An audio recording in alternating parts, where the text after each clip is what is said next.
تو ایسے موقع پر اللہ سبحانہ تعالیٰ کی طرف سے ایک آواز بلند ہوگی اور کہا جائے گا کہ وہ لوگ کدھر ہیں جو دنیا کے اندر یہ کہتے تھے سبحانک فقنا عذاب النار. تو جب یہ آواز آئے گی اللہ کی طرف سے تو حشر کے میدان میں سبحان اللہ وہ لوگ جو دنیا کے اندر چلتے پھرتے اٹھتے ہر وقت اللہ کو ذکر کرتے تھے وہ جماعت کھڑی ہو جائے گی. حشر والے لوگوں کو دیکھیں گے یہ کون لوگ ہیں. سبحانک فقنا عذاب النار. اللہ تعالیٰ کی آواز پر اللہ کے ذکر کرنے والی جماعت کھڑی ہوگی اور سارے حشر والے سارے لوگ اللہ کا ذکر کرنے والے کو دیکھیں گے کہ سبحان اللہ کیسا ٹریٹمنٹ دے رہے اللہ پاک کیسے موقع پر. تو وہ کہیں گے لوگ کھڑے ہو کر اللہ کا ذکر کرنے والے یا اللہ ہم ہی تھے جو دنیا کے اندر ہم یہی کرتے تھے اور یہی کہتے تھے سبحانک فقنا عذاب النار. تیرا ذکر بھی کرتے رہتے تھے تجھے یاد بھی کرتے رہتے تھے اور جیسے جیسے ذکر کرتے تھے اسی قدر ہمارا یقین تیری باتوں پہ اتنا بلند ہوتا جاتا تھا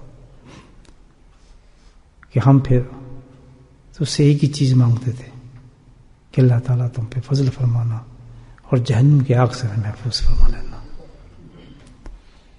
کہ اللہ کے ذکر سے اس کے اندر اتنا شعور پیدا ہو جاتا ہے کہ گناہوں سے بچنے کی اس کے اندر جو ہے طاقت پیدا ہوتی ہے. یہ اللہ کا ذکر کی شان ہے. بتاتے ہیں کہ بھئی جس قدر انسان ذکر کرے گا اس کے ذکر کی قبولیت کی نشانی یہی ہے کہ وہ اللہ کی نافرمانیوں سے بچے گا. گناہ اس کی زندگی میں بہت کم ہوں گے. پھر اگر جیسے ہم دیکھنا چاہتے ہیں کہ ہمارا ذکر مقبول ہے اللہ کے نزدیک کیا الحمدللہ ذکر کے وہ انعامات ہمیں ملیں گے جو ہم آخرت ملیں گے اللہ کے ذکر کے, تو اس کی نشانی یہی ہے. اللہ کے نزدیک جن کا ذکر مقبول ہوتے ہیں الحمدللہ وہ لوگ گناہوں سے بے انتہا محتاط ہوتے ہیں زندگی میں. ہر پل ان کا یہ خیال ہوتا ہے کہ ہم سے کوئی گناہ نہ ہو اور ان کی زندگی جو ہوتی ہے بہت ہی محتاط زندگی بن جاتی ہے. جب یہ کیفیت پیدا ہو جائے ذکر کے ساتھ تو سمجھو الحمدللہ اللہ کا ذکر جو ہے اس کا قبول ہو رہا ہے مقبول ہو رہا ہے. اب اکثر یہ ہے کہ بات سمجھ لیتے ہیں ہم ٹھیک ہے نا لیکن عمل مشکل ہو جاتا ہے. مشکل ہوتا ہے نا یار اب کریں ہاں کروں گا شروع کروں گا شیطان اس کو روڑے مارتے ہیں. تو اس کے لیے بڑا آسان طریقہ ہے کہ وہ عمل آپ کر سکتے ہیں الحمدللہ آسان ہے. کیسے یہ دنیا کے اسکول میں آپ کو بتا دیں جلدی سمجھ جائیں گے. بھائی آپ کا بچہ ہے تو مثال دیتا ہوں چلو ڈاکٹر ایک ڈاکٹر ہے تو اس کا بچہ ہے بیٹی ہے. آپ دیکھیں گے ڈاکٹر کے بچے جو ہے ڈاکٹر بہت جلدی بنیں گے اور اکثر ڈاکٹروں کے گھر میں ڈاکٹر نکلتے نظر آئیں گے آپ کو. پروڈکشن وہی ہوگی. ایک آدمی کاروباری دکان چلاتا ہے اس کے بیٹے نے آخر کیا کرنا ہے بس جی میں تو جا رہا ہوں وہ بیٹے نے دکان بھی چلنا ہے. موسٹلی یہی ہوتا ہے بے شک اس نے ڈگری کر لی سب کچھ کر لی اس نے وہی کرنا جو باپ چھوڑ گیا چیز ہوتا ہی نہیں ہوتا.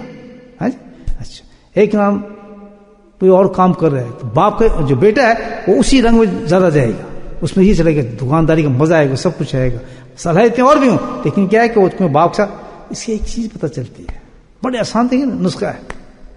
پتہ چلتا ہے کہ کیونکہ اس کا باپ ڈاکٹر تھا یا دکاندار تھا یا اکاؤنٹنٹ تھا تو وہ لائن پہ اس سے چلنا شروع ہو گیا اور اس کے بیٹا بھی وہ بیٹی بھی ہو فلاں بھی وہ کیوں اس لیے کہ اس بچے کو جو تربیت ملی جو صحبت ملی وہ کس کی تھی وہ اسی چیز کی تھی. جب وہ صحبت ملی تو اس میں وہ چیزیں پیدا ہو گئیں وہ ڈیولپ کر گئیں اس کو وہ چیز پسند آنے لگی اس کو دکانداری پسند آنے میرا باپ خود بخود اس میں محبت پیدا ہو گئی. تو بڑی آسان طریقے سے آپ سمجھ کر لیں کہ اگر آپ نے ذکر کرنا ہے تو کسی ذکر والے سے محبت کر لیں. بہت آسان طریقہ ہے. بھی آپ میں کمزوری ہے اور پتہ چل رہا ہے فلاں مسجد میں ذکر مجلس لگ رہی ہے تو ہم وہاں چلے جب ذکر والوں کے ساتھ بیٹھیں گے تو اللہ نے بہت آسان کر دیا بہت آسان کر دیا. کونوا مع صادقین، یہ خود قرآن نے کہا ہے کہ تیرے لیے اکیلا بڑا مشکل ہوگا، تو ٹنڈیاں مارتا رہے گا تو جائے گا. اس کے لیے کہ صحبت وہ اختیار کر لے جو تجھے چاہیے.